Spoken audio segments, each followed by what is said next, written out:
할렐루야. 우리 5월의 두 번째 주 주일 예배 드리시는 모든 분들 주님의 이름으로 환영하고 축복합니다. 제가 예배당이 쾌적하라고 항상 이 공기청정기를 예배 시간에 틀어놓거든요.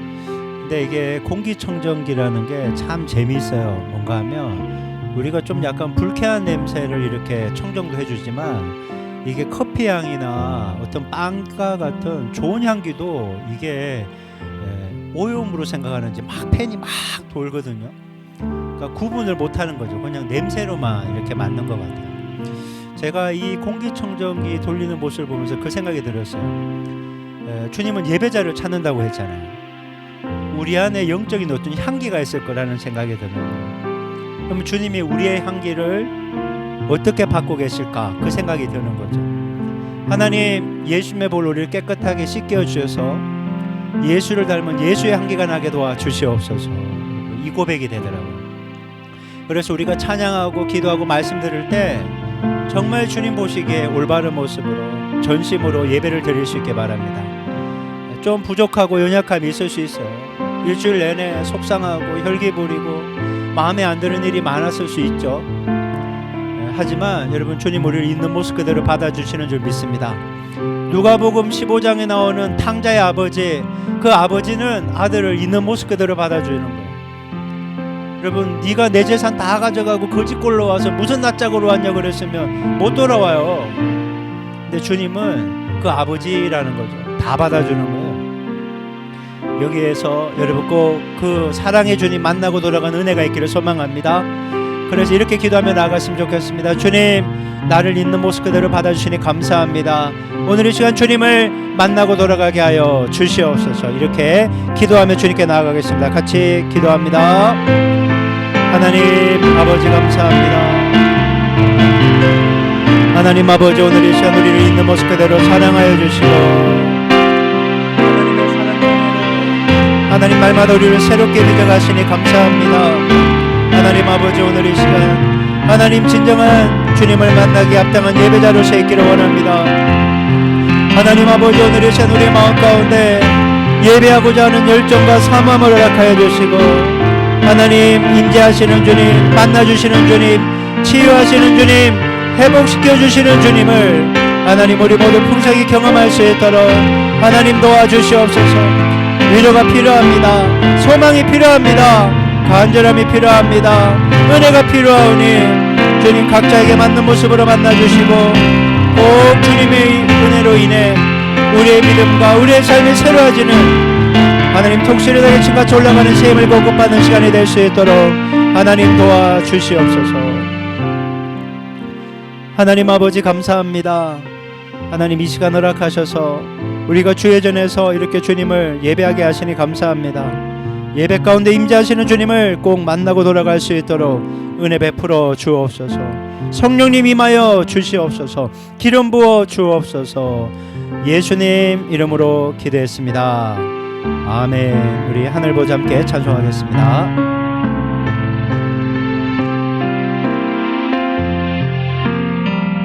내 하나님 서신 발 앞에 무릎 꿇고 경배하리. 큰 권능과 영광이 가득한 내 아버지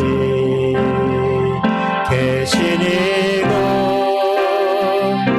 하나님 그 빛난 얼굴 배우며 두 손 들고 나아가리. 찬송과 존귀와 영광과 능력이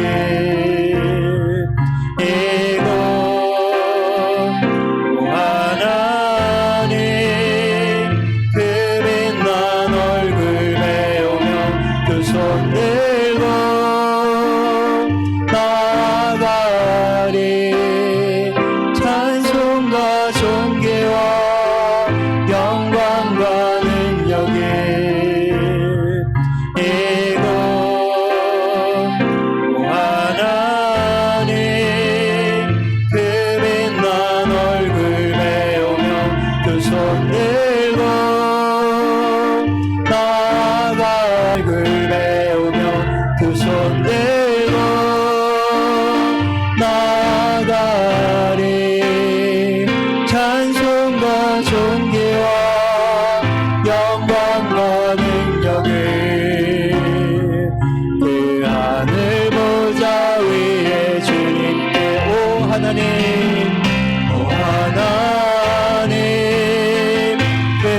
신앙생활 잘하고 싶지 않습니까? 좋은 믿음으로 나도 건강하게 살고 우리 가족도 건강하게 살고 찬양하는데 그런 마음이 들더라고요. 우리의 마음은 모두가 주님 안에서 건강하고 행복하게 살고 싶어하는 마음이 있다라는 생각이 드는 거죠. 근데 생각보다 인생이 수월하지 않잖아요. 그러면 어떻게 해야 될까요? 결국 우리의 답은 주님밖에 없습니다. 주님을 붙잡아야 됩니다. 그래서 오늘 이 시간 우리 이 기도를 한번 드렸으면 좋겠습니다. 내 영혼의 때를 위해 기도하십시오. 하나님, 내가 건강한 몸과 마음과 영혼을 가지고 살게 하여 주옵소서. 이렇게 기도하시고 우리의 사랑하는 가족들, 5월달 가정의 달이잖아요. 우리의 가족들의 영혼의 때를 위해 하나님, 우리의 가족들 모두가, 가족 구성원들 모두가 주어진 삶의 자리에서 주님과 함께 행복하고 생명이 넘쳐나는 그러한 삶을 살게 하여 주옵소서. 그렇게 우리 주여 한번 외치고 자기의 영혼의 때와 가족 구성원들의 영혼의 때를 위해 기도하겠습니다. 같이 기도합니다. 주여,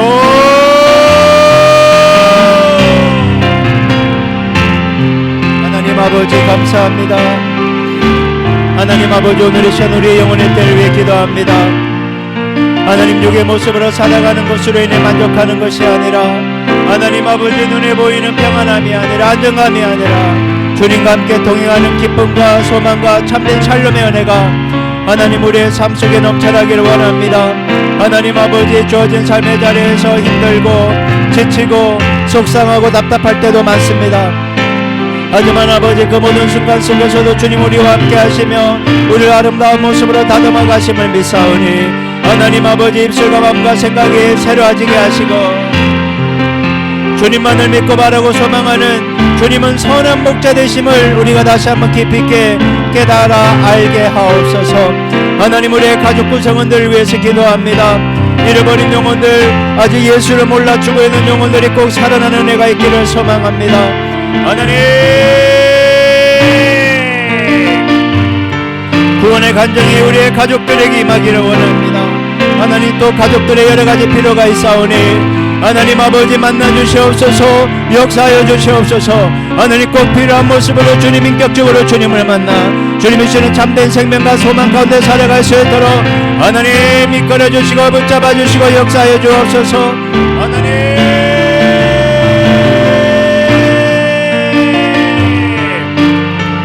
하나님, 우리 뜻대로 되지 않는 것이 인생이기에 하나님의 은혜가 절대적으로 필요합니다. 하나님 아버지, 만나 주시옵소서. 새로워지게 하여 주시옵소서.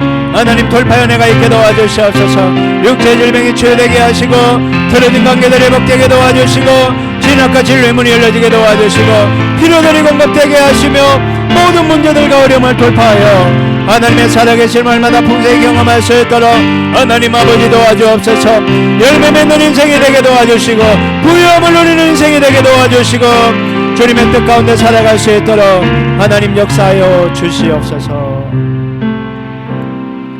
하나님 아버지, 여기 있는 우리 개개인의 삶 그리고 우리 가족 구성원들의 삶을 주님의 손에 올려드립니다.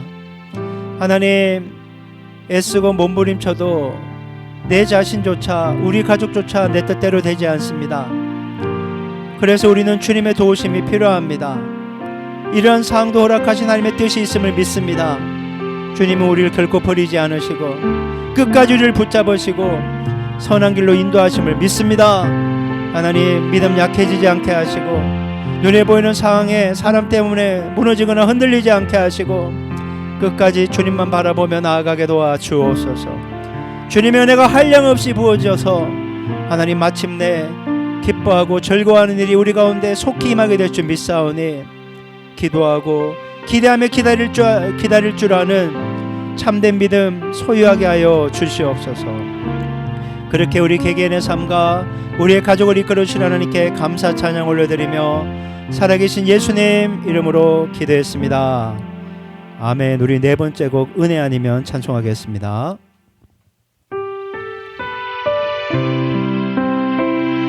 우리 주님의 은혜를 간구하며 이 찬양 주님께 올려드립니다.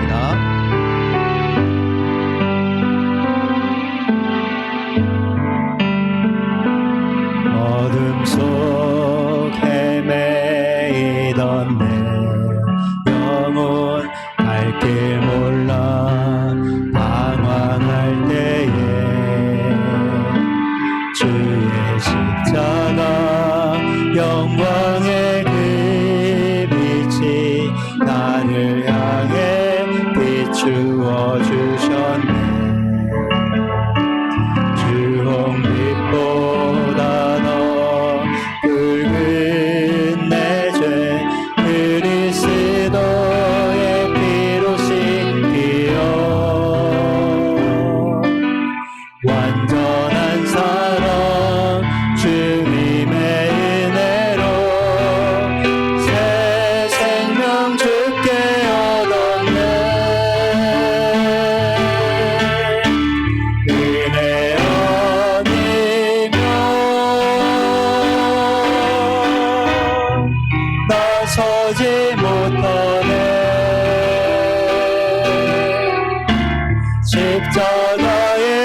나서지 못하네. 십자가의 그 사랑 능력 아니면 나서지 못하네. 은혜 아니면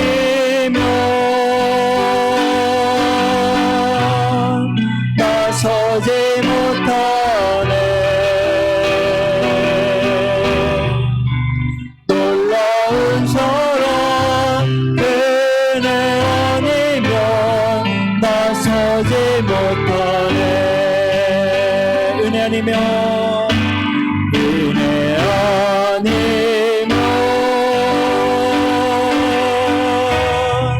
나서지 못하네. 십자가의 그 사랑 능력 아니면 나서지 못하네. 은혜 아니면 나서지 못하네. 놀라운 사랑 은혜 아니면 나서지 못하네. 아멘. 여러분, 오늘 이 시간 우리 교회 올해 4가지 집중기도 제목을 위해 기도했으면 좋겠습니다. 우리 학생 자녀들이 진학과 진로 가운데 함께 해주시고, 이성교제와 결혼 문제 가운데 함께 해주시고, 하나님 우리 교회가 부흥하는 한 해가 되게 하시고, 하나님 우리 교회 모든 성도들 영혼육 모두 강건하게 해달라고 우리 2025년도 우리 교회 4가지 집중 제목 주여 한번 외치고 간절한 믿음으로 기도하겠습니다. 같이 기도합니다. 주여. 하나님 아버지 감사합니다. 하나님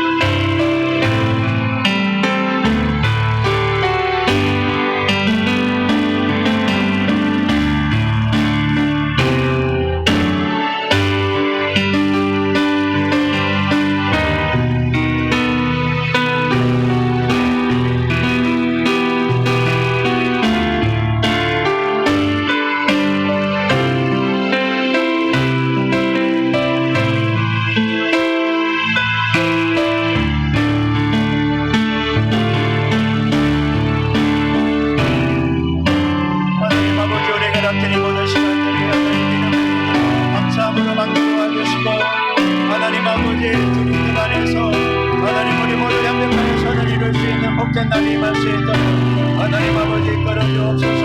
주님 하나님 들고 나가기 하나님의 뜻 가운데 있음을 믿습니다. 사람이 마음으로 그 길을 계획할지라도 그 몸을 인도하는 우리 여호와 하나님이라고 하였으니 하나님 가차하여 주옵소서. 하나님의 뜻 가운데 머물게 하옵소서. 하나님 부흥의 바람을 우리 교회 가운데 부어주시옵소서. 하나님 영혼을 구원하고 살린 일에 헌신하고 하나님 열매 맺게 하옵소서.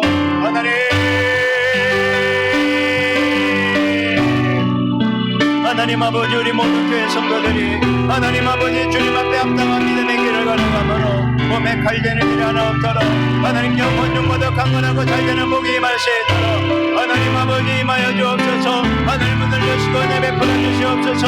은혜 받는 주인공들이 되게 하여 주옵소서.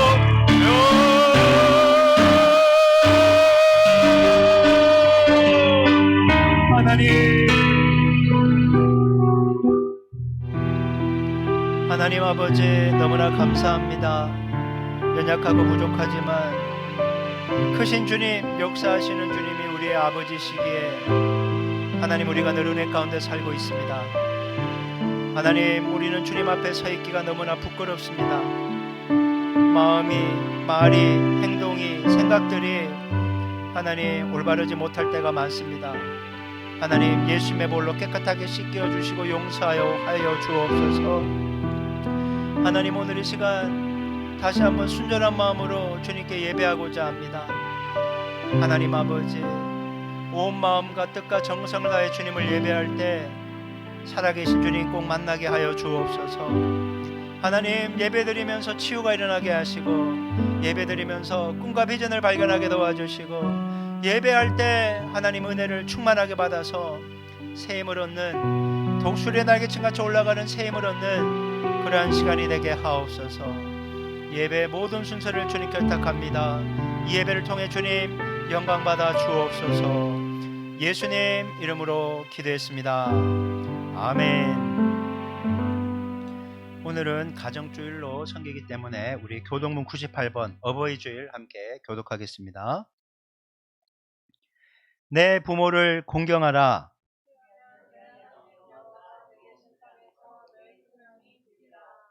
내 아들아, 내 아비의 훈계를 들으며 내 어미의 법을 떠나지 말라.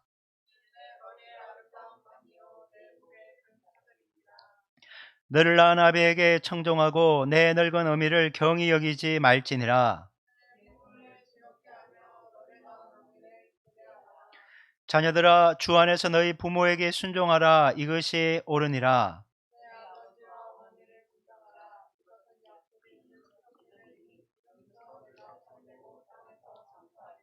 아멘.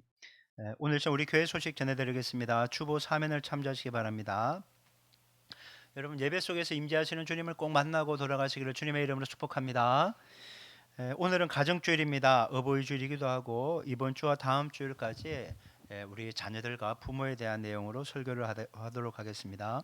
내일 대전 유성지방회가 진행되고요. GVCS 이지역 인기모 모임이 예전에는 계속 우리 교회에서 했는데 이번에는 이제 상반기에 한번 우리 교회에서 하고 나머지는 저 남쪽에 있는 다른 교회에서 이렇게 하기로 했습니다. 그래서 화요일날 참석하기로 했고요.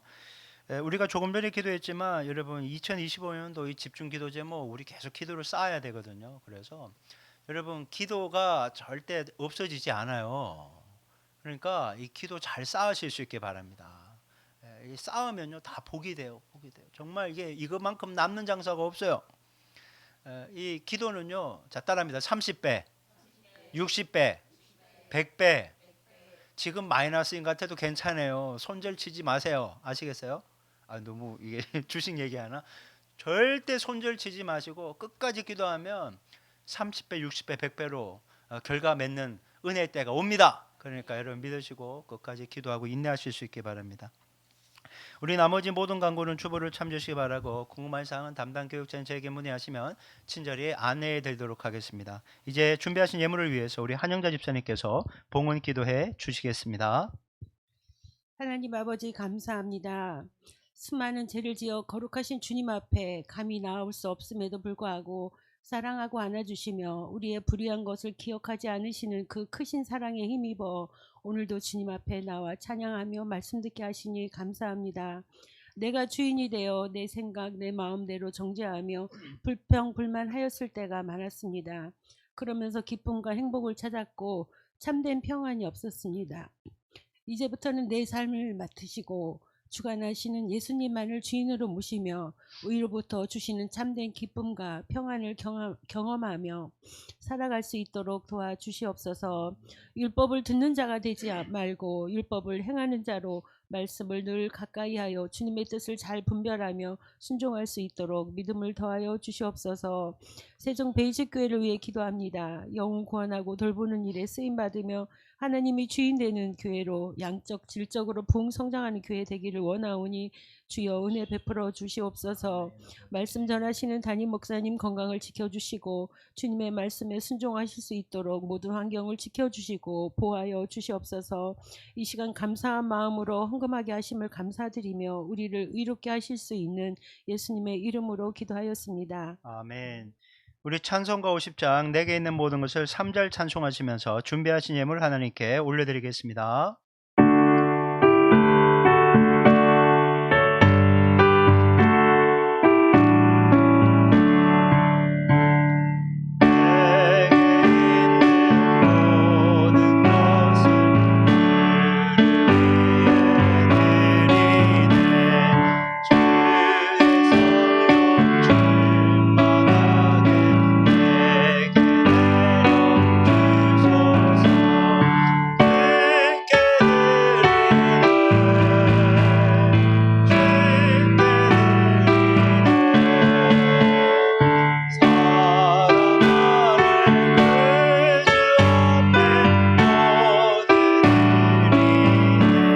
우리 모두 자리에서 일어나시겠습니다. 모든 것이 주께로부터 왔으니 이에 주께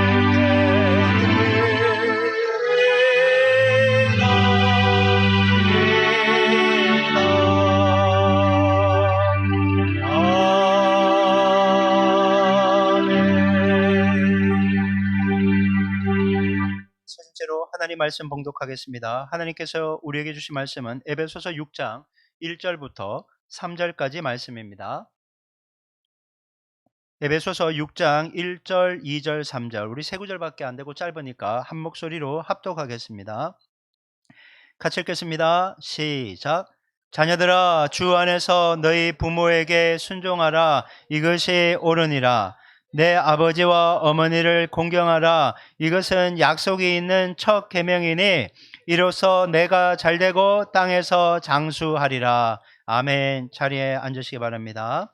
오늘 이 시간 우리 교회 공동기도 제목으로 함께 기도하겠습니다. 자녀들이 주 안에서 부모님께 순종하며 살게 하시고 건강한 몸과 마음과 영혼을 가진 인격체로 아름답게 성장하도록 기도하겠습니다.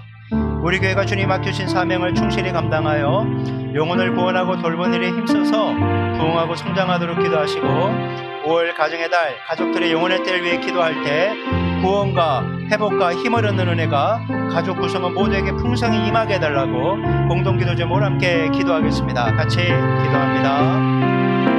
하나님 아버지 감사합니다. 우리의 자녀들이 부모님께 순종하게 하시고 건강한 몸과 마음과 영혼을 가진 인격체로 이렇게 아름답게 살아갈 수 있도록 도와주옵소서. 우리 교회가 주님 맡기신 사명을 충실히 감당하여 영혼을 구원하고 돌보는 일에 힘써서 부흥하고 성장할 수 있도록 하나님 아버지 도와주시옵소서. 하나님 오늘 가정의 날 우리의 가족들의 영혼을 때를 위해 기도합니다. 가족들의 많은 필요들이 있습니다. 구원과 회복과 치유와 은혜와 소망과 힘을 얻는 은혜가 가족 모두에게 꼭 맞는 모습으로 역사하여서 하나님 우리 모두 하나님 우리의 가정에 주님의 돌보심과 주님의 인도하심 속에 아름답게 서가는 작품이 되는 명품까지 될 수 있도록 하나님 이끌어 주시옵소서. 하나님 감사합니다.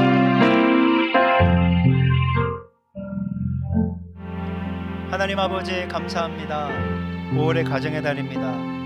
가족들 위해 특별히 기도에 집중하게 하시고 주님의 은혜가 우리 가족 구성원 모두에게 한량없이 부어지게 하옵소서.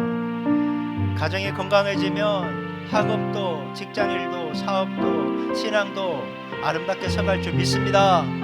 가정을 돌보시고 지켜 주옵소서. 주님의 뜻 가운데 주님의 도우심과 은혜로 멋지게 서가는 명품 가정 되게 하옵소서. 하나님 이제 아버지의 말씀 드리려고 합니다. 여기 있는 우리 모두 하나님 말씀을 받기에 좋은 마음밭이 될 수 있도록 은혜 베풀어 주옵소서. 부족한 종 아버지의 말씀 선포합니다. 모든 부족함과 연약함은 예수님의 볼로 덮어주시고 성령의 기름 부으심과 충만함 속에 하나님 말씀 증거할 때 하나님 홀로 영광 받아 주시옵소서. 이 시간을 온전히 주님께 탁드리며 살아계신 예수님 이름으로 기도했습니다. 아멘. 할렐루야. 우리 예배 드리시는 분들, 현장에 계신 분들, 라이브로 함께하는 분들, 또 해외에서 예배하는 지체 선교사님들 주님의 이름으로 축복합니다. 여러분 우리가 일상에서 좋은 게 좋은 거다라는 말을 한 번씩 쓰곤 하잖아요. 이 말은 지금 딱 보기에 좋다 이거예요. 하지만 이걸 따지고 들면 좀 불편하고 문제가 있을 수 있는데 일단 좋지 않냐, 지금 당장 좋은 거니까 더 이상 파고들지 말고 이대로 하자라고 얘기할 때 좋은 게 좋다 이렇게 얘기해요. 우리가 뭐 일상생활이나 뭐 드라마 영화에서 이런 얘기가 나올 때는 좀 밀실해서 협상을 할 때 야 좋은 게 좋은 거잖아 이렇게 한다든지, 힘을 가진 자가 약자를 압박할 때 야 좋은 게 좋은 거잖아, 이거 다수견의 의견이 소수의 의견을 이렇게 누를 때 야 좋은 게 좋은 거니까 그냥 이대로 하자 이렇게 얘기할 때가 많다는 거예요. 그러니까 좋은 게 좋다는 말이 항상 맞는 말이 아니다라는 것이죠. 여러분 풀무원 농장을 개척해서 친환경 유기농법을 우리나라 최초로 도입한 한국 유기농의 아버지라 불리는 분이 있어요. 바로 원경선 씨입니다. 한번 사진 띄워주실래요? 이분이에요. 풀무원 창업주예요. 풀무원. 돌아가셨어요. 100세를 사시고 가셨어요. 오래 사셨죠? 이제 빼주셔야 돼요. 이분의 아들이 5선을 지낸 원혜영 씨라는 분이에요. 부평에서 지낸 걸로 제가 알고 있고요. 1987년도에 이제 아버지와 함께 이 풀무원 사업을 하다가 손을 떼면서 아버지 내가 정치에 입문하겠습니다라고 얘기했을 때 그때 아버지 원경선 씨가 아들에게 이러한 얘기를 합니다. 제가 대화를 다 적었거든요. 보세요. 아버지가 이렇게 얘기합니다. 하나님 기준으로 바르게 정치할 수 있겠느냐라고 묻자 아들이 원경선 씨가 이렇게 얘기합니다. 하나님 기준으로 잘할지는 장담할 수 없지만 사람의 기준으로 바르게 할 수는 있습니다. 이렇게 얘기했다는 거예요. 하나님 수준을 내가 어떻게 맞추겠냐. 그래도 사람이 좋아하기는 내가 해주겠다. 이렇게 얘기를 한 거죠. 이 얘기를 듣고 아버지인 원경선 씨가 이 말을 합니다. 정치를 하되 좋은 것이 좋은 것이 아니라 옳은 것이 좋은 것이다 라는 말을 명심하거라. 이 말씀이 이 원경선 씨 아버지가 평생의 좌우명으로 삼았다는 거예요. 좋은 게 좋은 게 아니라 옳은 것이 좋은 것이다. 그래서 아들이 정치에 들어간다고 했을 때 이 정치에 입문하는 그 마음가짐으로 이것을 가지라고 자기의 평생 좌우명을 얘기해 줬다는 겁니다. 좋은 것이 좋은 것이 아니라 옳은 것이 좋은 것이 옳은 것이 좋은 것이다. 이 말 우리도 마음판에 새겨야 될 것 같아요. 철학자 소크라테스, 이게 소크라테스 공부하다 보니까 재미있는 얘기가 굉장히 많더라고요. 소크라테스가 사형 선고를 받고 한 달 뒤에 이렇게 죽었거든요. 이제 한 달 동안 이렇게 이제 죽기 전에 투옥돼 있으니까 친구 중에 한 명이 이게 시대에 이게 브레인인데 죽는 게 너무 아깝잖아요. 그래서 구구에 탈출을 하자 이렇게 권유를 하게 됩니다. 이때 소크라테스가 이 얘기를 합니다. 자, 한번 띄워 주실래요? 우리는 단순히 사는 것을 소중히 여길 것이 아니라 잘 사는 것을 가장 가치 있는 것으로 여겨야 한다네. 잘이라는 말을 아름답게라든가 옳게라는 말로 바꿔 놓는다면 어떻겠나? 그것도 움직일 수 없는 진리이겠지? 라는 거예요. 그냥 사는 게 그냥 육의 모습으로 사는 것보다 좀 올바르게 아름답게 사는 것이 진짜 사는 것 아니냐 이 얘기를 하고 있다는 거예요. 저는요 여기 있는 우리 모두 그리고 우리 가족들이 잘 살기를 바랍니다. 이 잘 살기를 바란다니까 갑자기 머릿속에 딱 나오면서 흥얼거리는 잘 살아보세 잘 살아보세 우리도 한번 잘 살아보세 이게 막 나오더라고요. 제가 유튜브에도 찾아봤어요. 옛날에 고 박정희 대통령 막 그런 영상이 막 나오고 하더라고요.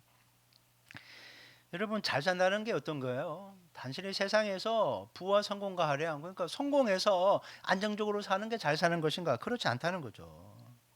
옳게 살아야 된다는 거 옳게. 특별히 하나님의 사람은요. 세상 사람들 앞에서뿐만 아니라 하나님 앞에서 잘 살아야 돼요. 제가 한 2주 전에 얘기했죠. 코람 데오라고. 이게 하나님 앞에서라는 라틴어인데 우리가 하나님 앞에서 살고 또 언젠가는 하나님 앞에서 우리의 삶 전체에 대해서 평가를 받게 되잖아요. 하나님 앞에 섰을 때 야 너 얼마나 살았어? 예 80평생 살았습니다. 한번 네가 태어났을 때부터 80평생 한번 쫙 볼까? 말하고 생각하고 행동한 모든 것이 딱 펼쳐지는 거예요. 직고한다 그러죠. 예전 개혁생. 내가 다 알아야 돼. 나 이런 나쁜 짓을 했고 이런 일을 했고.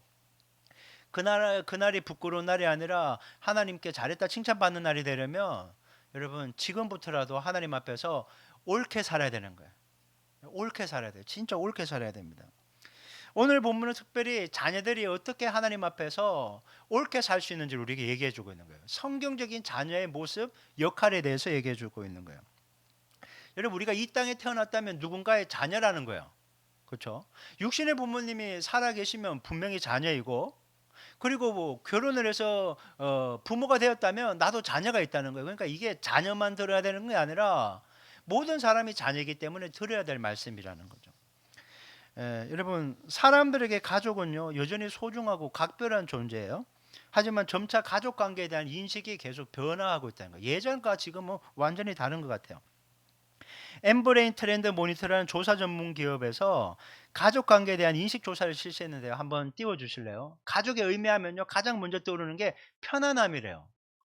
가족을 생각하면 편안하고 좋다는 거예요. 두 번째는 없어서는 안 될 곳이 가정이라는. 그 다음에 힘이 되는 든든한 고마운 따뜻한 행복한 여기까지가 40% 이상이고 이제 기대고 싶음부터 이렇게 좀 이렇게 떨어지게 돼 있어요.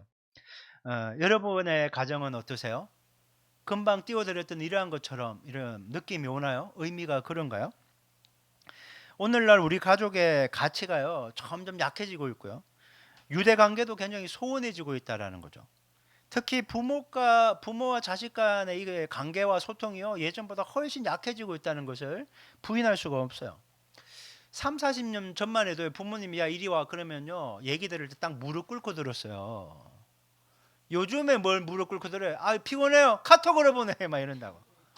아이 보냈는데 아 우리 집 얘긴가? 아이 댓글도 잘 안 달아요. 막 좀 댓글 좀 달아달라고 막 하소연해야 되고 일십하고 막 아, 우리 집 얘긴가 진짜? 네 그런 거요.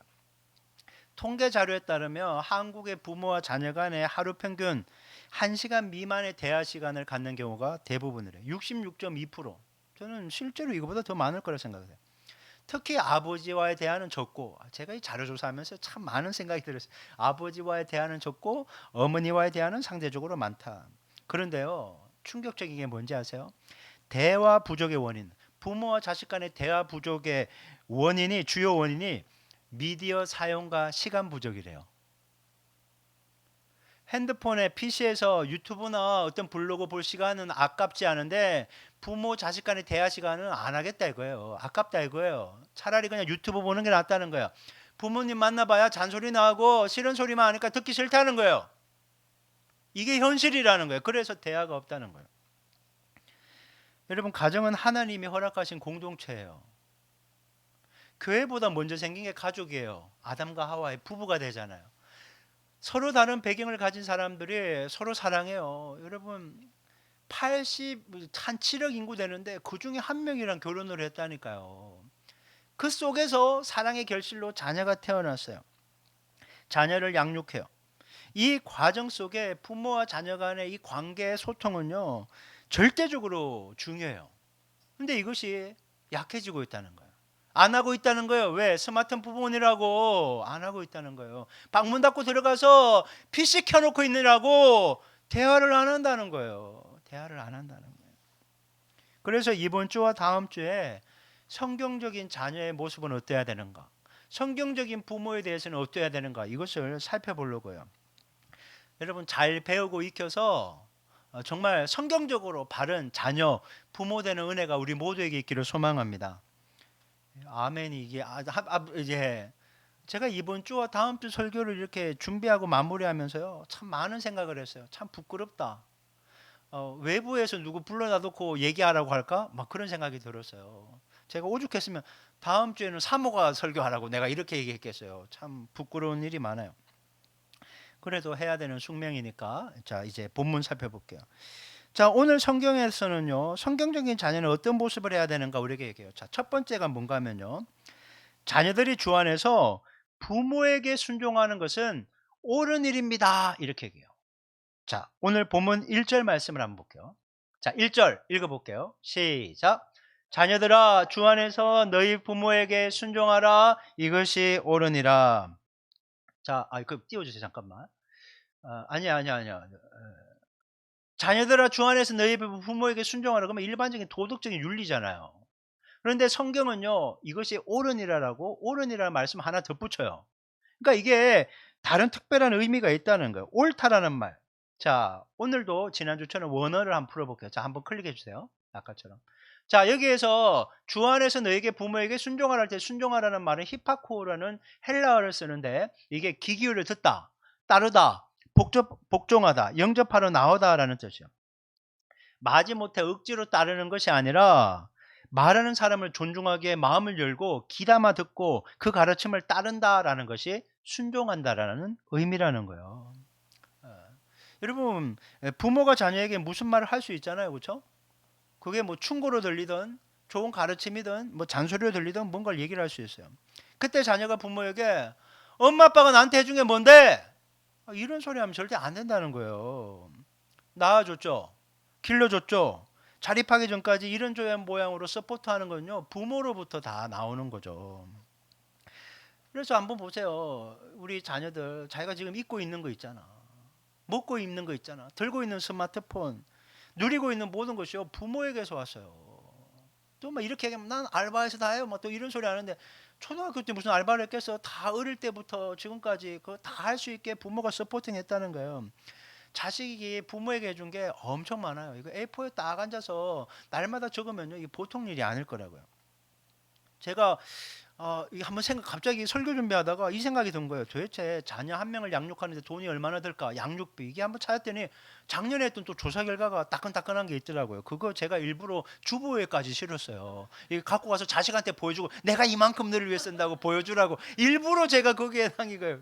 그 말씀만 이렇게 적는데 한국보건사회연구원에서 인구변화 대응 아동수당 정책의 재정 전망 및 개선 방안 연구 보고서를 2024년도에 발표했는데요. 자, 한번 띄워주실래요? 좀 희미한데요. 이렇게 돼 있어요. 뭐 다른 거 고사하고 12살에서 17 중고등학교 보세요. 뭘 얼마 든다고요? 84만 천 원에서 91만 8천 원 드는 거예요. 이게 물론 상대적이겠지만 평균 이렇게 든다는 거예요. 그 옆에 있죠? 사교육비 최고조라고. 대학 보내야 된다고 해서요. 갖다 때려 붙는 거예요. 정말 갖다 때려 붙는 거예요. 다음 페이지 보세요. 다음 페이지. 자, 연령별 누적 비용 보고 제가 깜짝 놀랐어요. 12, 17세에 월 평균 88만 원 정도 이렇게 드는데 이때 12, 17세에서 6,336만 원이 든다는 거예요. 그래서 고등학교 졸업 때까지 도는 돈이 1억 6,416만 원이 평균적으로 든다는 거예요. 놀리지도 않죠. 뭐 한 그 정도 뭐 내가 감당했으니까 이렇게 왔지 뭐 이런 거. 예, 이제 빼주세요. 제가 이 양육비와 이 수치를 보면서요. 자식이 부모한테 정말 감사해야 되는구나라고 생각을 했어요. 제가 애들 보고 감사해 이게 아니라 저도 자녀였잖아요. 내 부모도 나에게 이렇게 서포팅을 했는데 그런 생각이 드는 거예요. 또 저도 이제 내리사랑이라고 이제 받은 사랑을 이제 자녀에게 하는 거죠. 여러분 제 자녀들이 지금 바로 이 사교육비 최고라는 이 시기를 보내고 있거든요. 그래서 솔직히 좀 부끄럽지만 좀 버거워요. 굉장히 버겁거든요. 애들 보고 감사해 이게 아니라 저도 자녀였잖아요. 내 부모도 나에게 이렇게 서포팅을 했는데 그런 생각이 드는 거예요. 또 저도 이제 내리사랑이라고 이제 받은 사랑을 이제 자녀에게 하는 거죠. 여러분 제 자녀들이 지금 바로 이 사교육비 최고라는 이 시기도 안 되잖아요. 그러다 보니까 이게 너무 죄책감이 이렇게 들더라고요. 굉장히 버겁거든요. 애들 보고 감사해 이게 아니라 또 제대로 못한 것 같아서 굉장히 죄스럽더라고요. 안쓰러운 게 아니라 속상한 게 아니라 죄스럽더라고요. 이런 것들이 되게 많아서 제가 설교 준비하면서 되게 힘들었던 거죠. 여러분 자녀가 부모님께 양육비만 지원받나요? 애가 태어나는 순간 1순위예요. 저희 사모님만 봐도 옛날에 제가 예쁘다 예쁘다 그랬는데 애가 딱 태어나는 순간 애들 예쁘다 그러고 좀 저리 가라고 뭐 이렇게 아직도 1순위가 되려고 이런 거예요. 아직까지. 그러면 난 어째 그럴 수가 있냐고 이렇게 얘기를 하는 거죠. 애가 태어나면요 애가 1순위예요. 그냥 모든 부모에게 애가 1순위예요. 여러분 양육비를 제외하고 부모가 자식에게 몸과 마음과 에너지를 쓴 것을 이게 만약에 돈으로 환산한다면요 양육비보다 몇 배가 될 거예요. 그렇지 않습니까? 이 돈으로 환산하니까 이거 정도밖에 안 되는 거예요. 그러니까 자녀들이 부모에게 엄마 아빠가 나한테 해준 게 뭔데 이럴 거면 왜 나왔어 이런 얘기를 하면 안 돼요. 정말 하면 안 되겠더라고요. 여러분 자녀는요 부모님의 수고와 헌신으로 살아온 거예요. 지금도 살고 있고 그러니까 그 희생하신 부모님을 존중하고 그래서 부모님이 하신 말씀을 새겨 들을 수 있어야 돼요. 그게 바로 순종하라라는 의미라는 거죠. 근데 여러분 본문에서 굉장히 중요한 한 단어가 삽입되어 있어요. 그게 뭔가 하면요. 주 안에서라는 거예요. 엔 크리스토. 성경은 이렇게 얘기합니다. 자녀들이 부모에게 순종하는 것이 옳은데 그 순종은 주 안에서 이루어져야 된다. 이렇게 말씀하고 있습니다. 이게 뭔가 하면요. 자녀가 부모에게 순종해야 되는데 맹목적인 게 아니라는 거예요. 야, 이 나가 죽어. 그러면 나가 죽으면 안 되는 거예요. 맹목적이지 않다는 거예요. 부모님의 말씀이나 가르침이 하나님의 뜻과 하나님의 말씀에 위배될 때는 무엇을 우선으로 해야 된다? 하나님 말씀을 우선으로 해야 된다. 그 얘기를 하고 있는 거예요. 그래서 주 안에서라는 말이 들어있는 겁니다. 사무엘상 19장 20절에 보면요. 사울 왕이 충신 다윗을 죽이려고 하는 얘기가 이렇게 쭉 펼쳐져요. 그때 사울 왕은 정상적인 판단력을 상실했죠. 왜냐하면 다윗을 너무 시기하다 보니까 이성적인 판단이 안 되는 거예요. 합리적인 판단이 안 되는 거예요. 그 속에서 계속 다윗을 죽이라고 명령하는데 명령을 받는 대상 중에 하나는 사울 왕의 아들 요나단도 포함되어 있는 거예요. 요나단이 아버지의 말씀을 순종해야 되면요 다윗을 죽여야 돼요. 근데 절대 그렇게 하지 않죠. 요나단은 그것이 하나님의 뜻에 위배되는 걸 알았어요. 그리고 사울 왕의 뒤를 이어 왕이 될 사람은 요나단 자신이 아니라 다윗임을 이미 알고 있었어요. 기름 부음 받았다는 걸 이미 알고 있었거든요. 그러다 보니까 요나단은 아버지를 존중했어요. 그의 지위를 무시한 게 아니에요. 잘못된 명령 그런 몇 가지 내린다고 해서 무시하는 게 아니에요. 아버지를 존중해요. 왕의 지위도 인정해요. 하지만 주 안에서 그 뜻이 아닌 다윗 죽이는 것은 철저히 배제하고 있다라는 거예요. 이게 바로 오늘 얘기하고 있는 부모님께 순종하는 것이 옳지만 주 안에서 해야 된다는 그 말의 뜻이라는 거예요. 뭐 제가 몇 번 얘기했지만 저는 토목기사로 현장 생활을 했어요. 그런데 하나님께서 저를 대학교 3학년 때 목회자로 이렇게 부르셨을 때 저는 부모님에 대한 부양에 대한 부담감 때문에 목회 길로 가는 것을 계속 미뤘어요. 부모님이 돌아가시면 하겠다. 45세 하겠다. 계속 미뤘죠. 그러다가 이제 현장에 수해복구 지원 나갔다가 제가 서 있던 집안이 무너져서 강물에 떠내려갔다가 수영도 못한 저는 물에 빠져 죽었어야 되는데 콘크리트 구조물이 발에 걸려서 걸어 나오는, 그래 기적적으로 사는 은혜가 있었거든요. 더 이상 이 부르심에 버티다가는 죽을 수도 있겠다. 위기감이 오면서 직장을 내려놓고 곧바로 신학대학원에 간 게 아니라 예수연단에서 DTS 훈련을 아내와 함께 5개월 이상을 받고 돌아오게 됩니다. 그러니까 그 5개월 동안 다시 한번 하나님께 질문을 하는 시간이었죠. 하나님, 저를 종으로 부르신 게 맞냐고.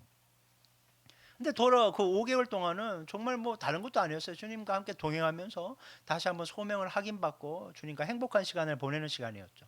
그래서 5개월을 딱 마치고 이렇게 돌아왔는데 이제 부모님은 설마 네가 목회 길로 가겠냐 이렇게 늘 걱정이 있었거든요. 근데 제가 이제 신학교 가서 목회 길로 간다니까 아주 강하게 반대를 하셨어요. 아주 강하게 반대를 하고 막아주셨습니다. 하지만 저는 부모님의 뜻이 무엇인지 알지만 부모님의 말씀이 아닌 하나님의 말씀에 순종했던 거죠. 이게 바로 부모님께 순종하되 주 안에서 행하는 것이 옳다라는 것입니다. 결국 부모님의 뜻을 따르지 않고 목회 길로 갔더니 아주 저를 나쁜 놈으로 이렇게 하셨어요. 아주 냉대를 받았어요. 몇 년 동안. 하지만 결국에는 제가 마땅히 가야 되는 길로 갔고 또 그 과정 속에 애도 태어나고, 그러니까 이제 부모님의 마음이 설설 녹게 되는 거죠. 부모님의 마음을 하나님이 이렇게 만져주셨어요. 그래서 나중에 보니까 아들이 없을 때, 딸만 둘이 있을 때 저희 어머니가 아들을 주시면 하나님께 바치겠다고 소원까지 해놓고 그렇게 막 맞고 그러신 거예요. 아버지도 다 알고 있으면서 어머니도 그렇게 맞고 막 냉대를 했던 거죠. 근데 결국 하나님의 뜻대로 주 안에서 갔더니 모든 것이 선하게 바뀌는 것을 경험하게 되는 거예요. 물론 과정은 힘들었지만 나중에 하나님이 선하게 바꾸시는 걸 보게 됩니다. 제가 그걸 보면서 결국 주님 뜻대로 가야지 일이 잘 풀리는구나라는 걸 깨닫게 돼요. 여러분, 주 안에서 주님 뜻대로 가실 수 있길 바랍니다. 그래서 오늘 특별히 성경이 말하는 자녀의 역할과 원칙, 자녀들아 주 안에서 너희 부모에게 순종하라, 이거 새기셔야 돼요. 그래서 항상 하나님의 선하시고 기뻐하시고 온전하신 뜻이 무엇인지 분별해서 그대로 따르는 우리 모두가 될 수 있어야 되겠습니다. 그래서 다시 한번 말씀드립니다. 주 안에서 부모님께 순종하라, 이 마음판에 새길 수 있기 바랍니다. 자, 계속해서 보면 2절 말씀을 볼게요. 자, 2절 이것도 화면 한번 보실게요. 자, 시작. 내 아버지와 어머니를 공경하라. 이것은 약속이 있는 첫 계명이니. 자, 여기에서 순종하라와 비슷한 공경하라 말이 나오죠. 자, 한번 클릭해 주실래요? 이 공경하라는 말이 헬라어로 티마오인데 이게 가격을 정하다라는 거예요.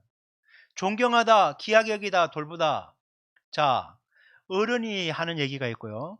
청소년이 하는 얘기가 있고 애가 하는 얘기가 있어요. 그러면 일반적으로 어디에 우리가 가치와 무게를 더 둡니까? 어른이 하는 얘기에 더 비중을 두잖아요. 그거 마찬가지예요. 공경하다는 것이 부모님을 우리가 존중하기 때문에 그분이 하는 말씀에 비중을 두고 귀하게 여기고 받아들인다라는 거죠. 순종은 행위를 강조한다면 이 공경은 이 내면의 태도, 즉 부모님을 귀하게 여기는 마음을 이 공경으로 이런 식으로 표현한다는 거예요. 그러니까 두 개가 다 필요한 거죠. 겉으로도 마음으로 공경하고 겉으로는 순종하고 그 모습들이 필요한 거예요. 그래서 부모님의 인격을 존중해야 돼요. 아무리 부모님이 평탄한 삶을 못 살고 좀 세상적으로 내세울 만한 것이 없어도 그분들의 삶을 존중해 줄 수 있어야 돼요. 자녀는. 그렇게 인정을 해줘야 돼요. 절대 다른 사람 앞에서 우리 부모님 부끄럽다 이런 소리 하면 안 돼요. 그분은 그분 나름대로 살아오신 거예요. 열심히 최선을 다해서. 그리고 하나님이 질서를요, 부모가 자식에게 은혜를 흘려보내고 가르치게 했지 자식이 부모를 자꾸 가르치려 들려면 안 돼요. 자식이 아무리 바른 말을 하고 이성적이고 똑똑할 수 있어요. 더 잘 배웠을 수 있고 더 그 합리적일 수 있지만 그래도 자식이 부모를 가르치려고 해서는 안 돼요. 부모의 말을 존중하고 새겨들을 수 있어야 되는 거죠. 잠언 23장 22절은요. 이렇게 말씀해요. 자, 한번 읽어볼까요? 시작. 너를 낳은 아비에게 청종하고 내 늙은 어미를 경히 여기지 말지니라. 자녀가 어리면요. 부모님에게 이렇게 영향력을 받을 수밖에 없어요. 저도 한번 속이 상하면 그냥 괜히 이런 말을 해요. 아니 괜히란 말 괜히 했네. 너 용돈 이제 끊어버린다 이렇게 얘기할 수 있어요. 그러면 애들이 긴장을 안 해요. 이게 안 때가 되면 줄 걸 알기 때문에 긴장을 안 해. 근데 만약 이게 한두 번이면 아마 긴장 탈걸요. 이렇게 말 안 듣고 막 짜증 부리다가 용돈 못 받으면 안 되는데 막 이런 생각이 들 수도 있을 거예요. 여러분 자녀들이 성장을 하고 자립하면요 부모님은 또 반대로 약해지잖아요. 영향력도 줄어들고. 하지만 그럴 때에도 자녀들은 부모님을 변함없이 존경하고 그분들의 말을 새겨 들어야 된다는 거예요. 여러분 우리가 어른이 되잖아요. 그러면 부모님이 뭔가 얘기를 하면 맨날 들었던 말 그만하라고 이 얘기를 되게 많이 해요. 주변에 보면. 그러지 말라는 거예요. 좀 들어주라는 거예요. 들어주라는 거예요. 들어주라는 거예요. 여러분 이런 말 들어보셨을 거예요. 자식에게 유산을 최대한 늦게 주라고. 부모가 자식에게 뭔가 줄 게 있어야 한 번이라도 더 자식이 부모에게 전화하고 찾아온다는 거야. 그냥 그래 잘 돌봐줄 거라고 믿고 재산 빨리 주잖아요. 안 와요. 그들 때 보지도 않고. 그게 참 안타까운데 현실이에요. 여러분 저는 이 얘기를 하고 싶어요. 부모님 것이 다 자식 것이 아닙니다. 자식이 생각을 해야 돼. 아이고 뭐 우리 아버지 어머니 돌아가시면 저거 다 내 거 되지. 그런 생각하면 안 돼요. 그렇게 하면 안 돼요. 저는요 여기 있는 어른들에게 얘기합니다. 자식에게 주려고 막 아둥바둥 그렇게 쌓아두고 아껴지 말고 자기를 위해 좀 쓰실 수 있게 바랍니다. 아멘. 좀 써요. 자식에게 하나를 더 물려주려고. 에이 참. 자신을 하시면 저거 다 내 거 되지. 그런 생각하면 안 돼요.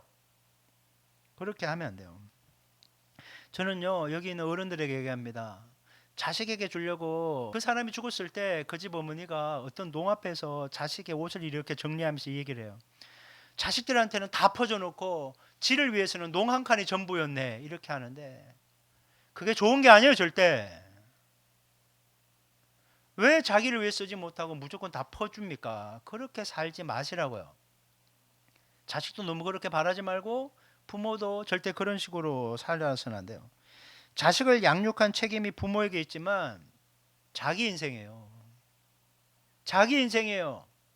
부모도 자기 인생이 있는 거예요.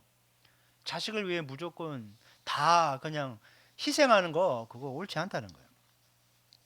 자녀가 자립하기 전에는 부모가 자식에게 이렇게 퍼주올 수밖에 없어요.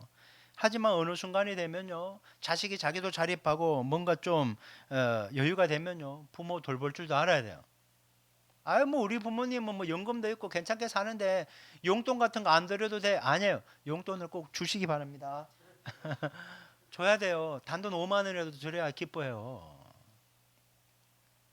쉽게 그냥 외식하고 신발 뭐 10만 원짜리 살 수 있는 거 딱 한 번, 1년에 한두 번이라도 부모님 주면요. 그거 굉장히 좋아할걸요. 사람들한테 자랑하고 다닐 거예요. 내 새끼가 나한테 용돈 줬다고. 얼마 줬는데, 그냥 줬어. 이렇게 하면서 그렇게 좋아하실 거라고요. 부모가 자식에게 출생부터 18세까지 아까 얘기했잖아요. 1억 6,416만 원이라고요. 도대체 대학생 때 얼마나 들어갈까 이렇게 딱 봤더니 평균이 8,510만 원이래요. 이거 하는데 아직도 까마득해요. 두 개 합쳤더니 2억 4,926만 원이에요. 여러분 그거 다 자식에게 돌려받기 전까지는 죽지 맙시다. 제가 이걸 하면서 10분의 1인 2,490만 원만 돌려받아도 좋겠다라는 생각을 개인적으로 했어요. 부모한테 2억 5천을 받았다니까요. 근데 나중에 얼마나 용돈을 줄 것 같아요. 부모에게 그런 사랑을 받고 자식이 산다고요. 저도 부모님한테 그런 사랑을 받았는데 못 갚아요. 못 갚아요. 성경은 내 아버지와 어머니를 공경하라고 하면서요. 이것이 약속 있는 첫 계명이다 이렇게 얘기해요. 이 약속 있는 첫 계명이라는 게 뭔가 하면 십계명 출애굽기 20장 12절에서 나온 말씀이거든요. 이게 부모에게 공경하라는 것이 십계명의 다섯 번째 계명이에요. 십계명에서 1에서 4계명은 하나님에 대한 사랑을 얘기하고 있고 5에서 10계명은 사람에 대한 이웃 사랑에 대한 계명이거든요. 그런데 이 10가지 계명 중에 이웃 사랑에 대한 사람에 대한 사랑의 첫 번째로 나오는 계명이 부모 사랑이다 보니까 첫 계명이라고 하기도 하고 또 이렇게 얘기해요. 약속 있는 첫 계명이다. 부모를 공경하면 이러한 축복이 주어진다라고 단서가 붙어 있는 게 유일한 계명이 요 계명이라는 거예요. 이 계명에만 약속이 붙어 있어요. 그러니까 하나님께서 이 계명에 대해 특별한 중요성을 부여하셨다라는 것이에요. 이대로 하면 복을 받는다라고 하나님이 단서를 달았다는 거예요. 그렇다면 부모를 공경하면 어떠한 복을 받게 되는가? 오늘 본문 3절에 나옵니다. 3절 읽을게요. 자, 시작. 이로써 내가 잘되고 땅에서 장수하리라. 아멘. 여기서 내가 잘 된다는 것이 단순히 뭐 건강하고 부자가 되는 차원이 아니라 삶 전반에 형통하고 순탄하고 하나님의 은혜 가운데 복을 받으며 산다는 것을 의미하는 거예요. 그러니까 하나님과도 잘 지내고 사람들과도 잘 지내고 이게 복을 받는 거예요. 잘 되는 것이에요. 여러분 잘 된다는 말을 묵상할 때요. 요한삼서 1장 2절 말씀이 딱 떠올랐어요. 자, 한번 띄워주실래요? 현대인의 성경 버전으로. 자, 시작. 사랑하는 자여, 그대의 영혼이 건강한 것처럼 그대의 모든 일이 잘 되고 몸도 건강하기를 기도합니다. 아멘. 영혼이 건강해도 영혼이 병든 사람이 얼마나 많은지 몰라요. 교회만 다닌다고 건강하나요? 그렇지 않아요. 잘못된 지식을 알고 이단에 빠져 있거나 시험 들어서 썸뿌리 상처받아서 교회를 멀리하거나 그런 사람이 얼마나 많은지 몰라요. 영혼이 건강해야 돼요. 모든 일이 잘 되는 은혜가 있기를 바랍니다. 우리 학생들 공부하는 만큼 이렇게 찝은 것도 잘 맞는 은혜가 있었지어다. 아멘 해야 돼요. 아멘 해야 되고 내일 또 이래 가면 또 막 일도 힘들고 사람도 힘들지만 여러분 그 안에서 하나님의 은혜로 잘 헤쳐나가는 은혜가 있기를 소망합니다. 여러분 그거예요. 이게 잘 되는 거예요. 이게 잘 되는 복이 임하는 거예요. 근데 자녀가 부모를 진심으로 공경하면 하나님의 그 모습을 옳다고 인정하시면 그 잘 되는 복이 임한다라고 성경은 우리에게 약속해주고 있다는 거예요. 그래서요. 부모에게 잘하는 자식 잘 되지 않는 걸 못 봤어요. 반드시 잘 됩니다. 그러니까 잘 되고 싶다면 그리고 부모가 자식에게 복을 받기를 원한다면 부모 공경할 줄 알아야 돼. 주 안에서 이거 가르칠 수 있어야 되는 거예요. 그리고 자식들도 이거 할 수 있어야 되는 거예요. 성경이 그렇게 말씀하고 있기 때문에요. 그래서 한번 따라해 볼까요? 부모님께 잘해서 하나님께 복을 받자. 이게 약속이라니까요. 그래서 부모님께 잘해야 돼요. 무조건 부모님께 잘해야 돼요. 땅에서 장수하리라는 말씀은요. 구약 시대에서는 약속의 땅 가나안에서 그냥 그 무난하게 평화롭게 잘 사는 것을 의미하고 신약 시대 지금 우리들에게는요. 이게 땅에서 장수하리라는 말은 하나님께서 허락하신 생명의 기한 동안 주님과 동행하는 거예요. 주님과 동행하면서 주님이 주신 은혜 속에 사는 거예요. 문제가 있어도 주님이 주신 은혜를 돌파하며 사는 것. 그것이 땅에서 장수한다라는 의미예요. 그러니까 주님 없이 사는 거는요. 잘 사는 것도 아니고 장수하는 것도 아니에요. 그건 육의 모습으로 사는 짐승처럼 사는 것이에요. 우리는 성령을 따라가는 성령의 사람으로 주님과 동행하면서 잘 되는 복, 땅에서 장수하는 복, 약속대로 받으며 살 수 있어야 하는 것입니다. 자, 이제 오늘 말씀을 마무리하면서 저는 이렇게 당부하고 싶어요. 여기에 있는 어린 자녀들에게 부탁하고 싶습니다. 부모님의 말씀에 순종하는 것이 단순히 부모님을 기쁘게 하는 것이 아니라 하나님이 기뻐하시는 일임을 알아야 돼요. 나 주님의 기쁨 되기 원하네. 이 찬양만 부르지 말고 하나님 기뻐하시는 부모님께 순종하라 이거예요. 주 안에서 부모님께 순종하되 부모님의 지혜와 경험을 존중하라는 거예요. 자녀들은 하나밖에 안 보지만 부모들은 경험이 있고 다른 사람 얘기도 많이 알고 있기 때문에 두세 개를 더 넓게 본다는 거예요. 그러니까 부모님이 하는 그 지혜를 존중하고 공경하고 받으라는 거예요. 그리고 베풀어진 사랑과 은혜 감사한 마음을 가지시기 바랍니다. 그러면 특별히 사고 치지 않는 이상 아마 대학교까지는 뒷바라지 해줄 거예요. 그렇잖아요. 대학교 못 들어가면 어때? 갈 길은 다 있어요. 갈 길이 다 있어요. 주님이 여러분을 돌보십니다. 그러니까 뭐 대학을 가든 대학이 아닌 다른 일반으로 가든 상관없어요. 부모를 공경하면서 주님과 함께 동행하실 수 있게 바랍니다. 이제 어른 자녀들에게 성인 자녀들에게 당부합니다. 부모님을 공경하는 것은 나이와 상관없이 계속 되어야 합니다. 비록 더 이상 부모님의 직접적인 건의 아래 있지 않을 거예요. 부모님과 같이 사는 게 아니니까 그분들에게 어떤 실제적인 도움을 받는 것이 아닐 수도 있을지라도 부모님을 존중하고 돌보실 수 있어야 돼요. 살필 수 있어야 돼요. 보살필 수 있어야 돼요. 돌보는 책임을 감당할 수 있어야 되는 거예요. 부모님이 하시는 말씀 귀 기울일 수 있어야 됩니다. 제가 5월 8일 날 여러분에게 새벽에 말씀 보내면서 하나 문자 보낸 중에 하나가 그거였죠. 효도를 하고 싶어도 부모님은 기다려주지 않는다.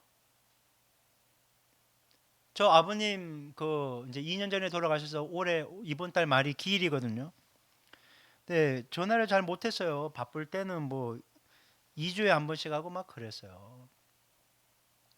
근데 어머니가 어느 순간 이렇게 얘기하시더라고요. 저한테 고향에 갔는데 나 좀 외롭고 그러니까 전화만 좀 자주 해줘.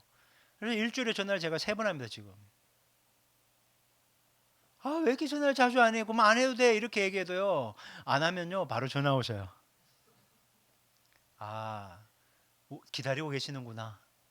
계속 기다리고 계세요. 그래서 3번 해요. 내가 해드릴 수 있는 건 없지만 전화하는 건 뭐 어려워. 그냥 눌리면 되지. 전화도 안 길어요. 하지만 계속 정기적으로 전화해요. 그리고 늘 기도하고. 저는 여러분에게 오늘 숙제를 드리고 싶습니다. 어른 부모들에게 얘기를 하는 겁니다. 오늘 부모님께 연락하십시오. 사랑한다고 말하십시오. 부모님을 잘 살펴보실 수 있기 바랍니다. 아멘. 감리교 창시자 존 웨슬리는요, 자녀 교육의 중요성을 이렇게 강조했어요. 자녀가 부모를 공경하고 순종하도록 가르치는 것은 그들의 영혼을 구원하는 일이다.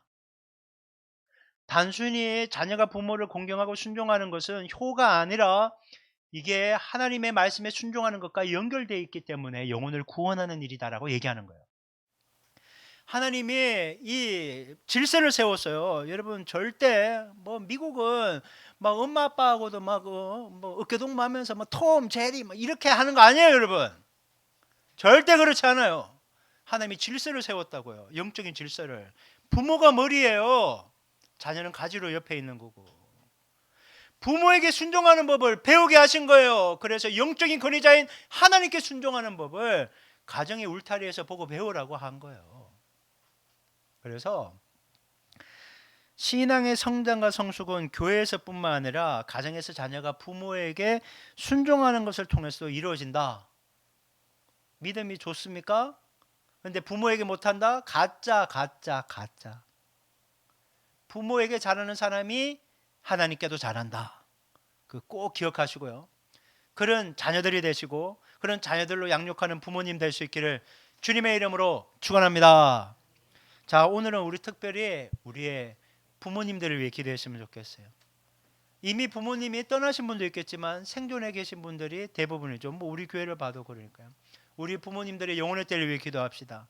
특별히 아직까지 예수를 모른다면 하나님 꼭 예수 믿고 구원받게 하여 주시고 여생을 평안하고 행복하게 잘되고 장수하게 하여 주시옵소서. 이렇게 주여 한번 외치고 우리의 부모님들의 영혼의 때를 위해 기도하겠습니다. 같이 기도합니다. 주여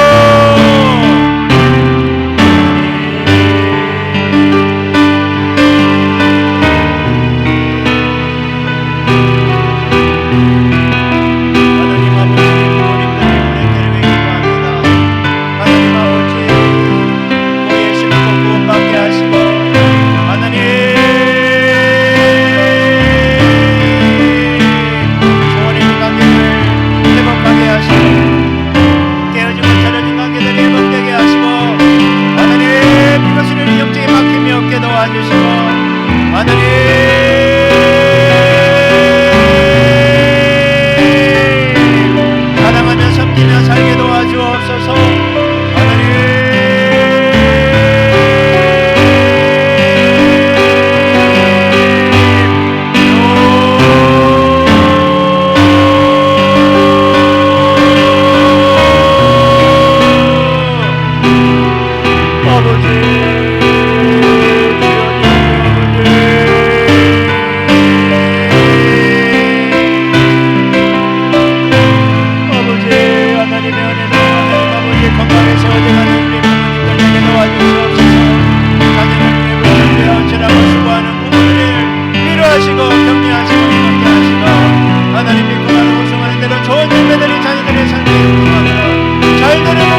이 세상의 모든 자녀들을 주님의 이름으로 축복합니다. 하나님께서 택하셔서 부모를 통해 이 땅에 태어난 자녀들입니다. 그들의 나이와 연령과 삶의 배경과 상관없이 하나님 부모님을 사랑하고 존중할 줄 알게 하시고 그 모든 것들이 주 안에서 하나님 주님께서 옳게 하시는 일을 따라가며 살게 도와주시옵소서.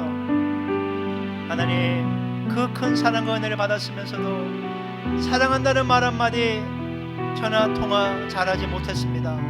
하나님 이런 우리의 잘못을 용서해 주시고 오늘부터라도 부모님의 영혼의 때를 위해 기도하게 하시고 자주 연락하게 하시고 그들의 필요를 돌아보며 보살피며 하나님 받은 사랑과 은혜를 그들이 생존해 계시는 동안 조금이라도 보답하며 살아가는 인생이 되게 도와 주시옵소서.